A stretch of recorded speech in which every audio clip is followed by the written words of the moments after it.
Inilah Injil Yesus Kristus menurut Santo Matius. Dimuliakanlah Tuhan.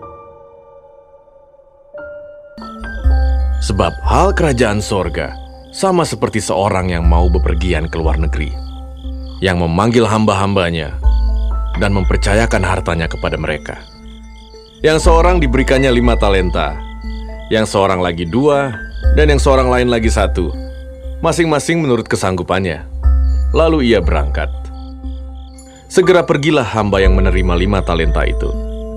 Ia menjalankan uang itu, lalu beroleh laba 5 talenta. Hamba yang menerima 2 talenta itu pun berbuat demikian juga, dan berlaba 2 talenta. Tetapi hamba yang menerima 1 talenta itu pergi dan menggali lubang di dalam tanah, lalu menyembunyikan uang tuannya. Lama sesudah itu, pulanglah tuan hamba-hamba itu, lalu mengadakan perhitungan dengan mereka. Hamba yang menerima 5 talenta itu datang, dan ia membawa laba 5 talenta. Katanya, "Tuan, 5 talenta Tuhan percayakan padaku. Lihat, aku telah beroleh laba 5 talenta." Maka kata tuannya itu kepadanya, "Baik sekali perbuatanmu itu, hai hambaku yang baik dan setia. Engkau telah setia dalam perkara kecil, aku akan memberikan kepadamu tanggung jawab dalam perkara yang besar. Masuklah dan turutlah dalam kebahagiaan tuanmu." Lalu datanglah hamba yang menerima 2 talenta itu. Katanya, "Tuan, 2 talenta Tuhan percayakan kepadaku. Lihat, aku telah beroleh laba 2 talenta." Maka kata tuannya itu kepadanya, "Baik sekali perbuatanmu itu, hai hambaku yang baik dan setia. Engkau telah setia memikul tanggung jawab dalam perkara yang kecil. Aku akan memberikan kepadamu tanggung jawab dalam perkara yang besar. Masuklah dan turutlah dalam kebahagiaan tuanmu." Kini, datanglah juga hamba yang menerima 1 talenta itu dan berkata, "Tuan, aku tahu bahwa Tuhan adalah manusia yang kejam yang menuai di tempat di mana Tuhan tidak menabur, dan yang memungut dari tempat di mana Tuhan tidak menanam. Karena itu, aku takut dan pergi menyembunyikan talenta Tuhan itu di dalam tanah. Ini, terimalah kepunyaan Tuhan." Maka jawab tuannya itu, "Hai kamu hamba yang jahat dan malas, jadi kamu sudah tahu bahwa aku menuai di tempat di mana aku tidak menabur dan memungut dari tempat di mana aku tidak menanam. Karena itu sudahlah seharusnya uangku itu kau berikan kepada orang yang menjalankan uang, supaya sekembaliku aku menerimanya serta dengan bunganya. Sebab itu ambillah talenta itu daripadanya dan berikanlah kepada orang yang mempunyai 10 talenta itu. Karena setiap orang yang mempunyai, kepadanya akan diberi sehingga ia berkelimpahan.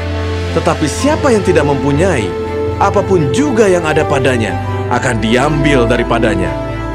Dan campakkanlah hamba yang tidak berguna itu ke dalam kegelapan yang paling gelap. Di sanalah akan terdapat ratap dan kertak gigi."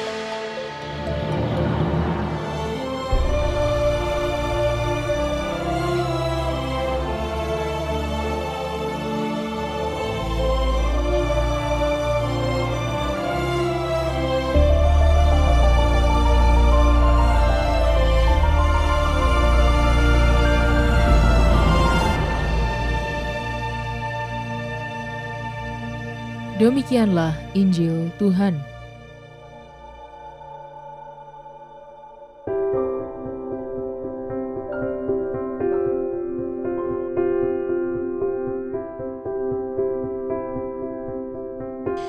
Tuhan menitipkan hartanya. Renungan oleh Suster Sarlita Simbolon, Hakar. Sahabat Cafe Rohani, banyak orang tidak berani melangkah untuk melakukan sesuatu oleh karena mereka terus-menerus merasa kurang mampu, tidak punya talenta, dan 1000 alasan lainnya. Kadang kita begitu sibuk memikirkan hal-hal yang terlalu besar tentang diri kita. Apalagi ketika kita mulai membandingkan diri kita dengan orang lain yang memiliki kelebihan. Kita lupa bahwa setiap orang itu punya talenta, meskipun besar kecilnya tidaklah sama. Masing-masing hamba dalam perumpamaan diberikan talenta yang berbeda menurut kesanggupannya.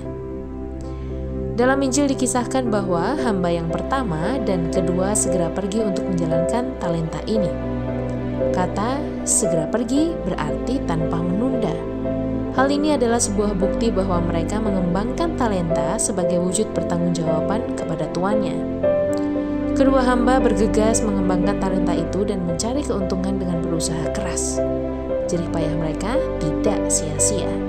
Mereka berhasil menggandakan talenta serta meraih keuntungan dan mendapatkan pujian dari tuannya. Kalau kita setia dalam perkara kecil, maka kita juga setia dalam perkara besar. Kalau kita setia pada Tuhan, maka Tuhan juga akan mempercayakan kehidupan kekal kepada kita. Berbeda dengan kedua hamba lain, hamba yang memperoleh 1 talenta memilih menguburkan talentanya di tanah. Tindakan menguburkan talenta merupakan tindakan konyol dan tidaklah dikehendaki oleh tuannya. Oleh karena itu, ia dihukum oleh tuannya. Dari hamba ini kita bisa belajar bahwa ada banyak talenta yang Tuhan berikan dalam kehidupan kita. Sekalipun tampak kecil, tidak boleh dikuburkan atau diabaikan. Hal ini penting karena kita akan dimintai pertanggungjawaban. Pertanggungjawaban kita akan menentukan bagaimana sikap dan hidup yang layak kita terima dari Tuhan. Mari kita berlaku sebagai hamba yang baik yang sigap, mengembangkan talenta kita supaya kita dilayakkan untuk menikmati hidup yang lebih baik. Tuhan senantiasa menyertai setiap langkah kita. Selamat menikmati menu hari ini.